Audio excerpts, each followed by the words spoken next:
inyo kung paano mag-solve ng gyro heading, magnetic heading, gyro bearing, true bearing, gyro error, true heading, magnetic error, variation, and deviation.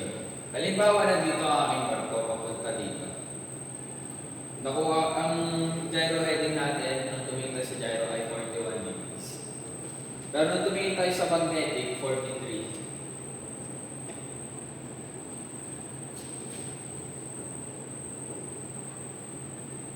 Para makuha natin ang gyro bearing and true bearing, kailangan makakita tayo ng lighthouse. Halimbawa, nandito ang lighthouse number 1 and lighthouse number 2. Nung inalay natin siya dito. Halimbawa, nandito na ang ating barko. At nung tumingin tayo sa gyro natin, nakuha natin siya ay 120 degree. At nung tinignan naman natin siya sa X, nakuha natin siya ay 118. Gyro error. Para makuha natin ang gyro error, kailangan kunin natin ang gyro bearing. 120 minus sa true bearing. Ang kakalabas natin yan ay 2 degree west dahil ang compass best error west.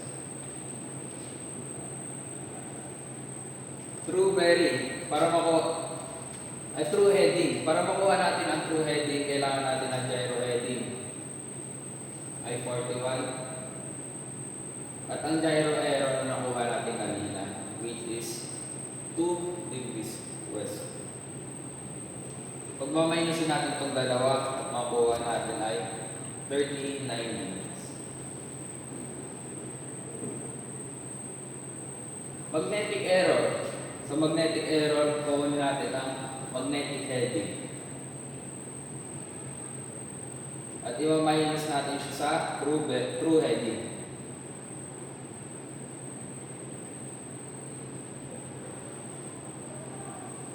Sagot ay 40 degrees west dahil ang compass best error west. Variation. Nung tumingin tayo sa X natin, nakita natin ay 2 degree west 2016. Ang annual correction 8 minutes west. Una, pagmaminusin natin ang date, ang year na ito, tsaka yung year na yun. 7. And times natin siya sa annual correction equals to 56 minutes west. But as co-convert natin siya sa degrees, divide natin siya sa 60, 0.9 degrees west. Ang next naman, ito, ang 2 degrees west, pag-aan natin siya sa akin ang labasan na ito. 0.9 degrees west equals, ang variation na makuha natin ay 2.9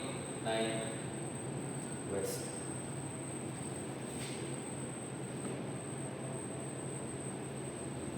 Deviation. Para makuha natin ang deviation, kailangan natin ng magnetic error at variation.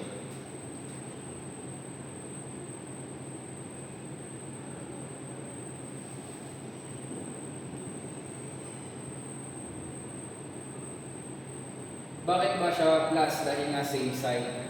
Kaya plus. Pero kukunin natin ay deviation, kaya yung variation, kailangan natin siya i-convert, ipalitan, kaya magiging minus to. At imbis na west, magiging east. At ima-minus lang natin, 1.1 west.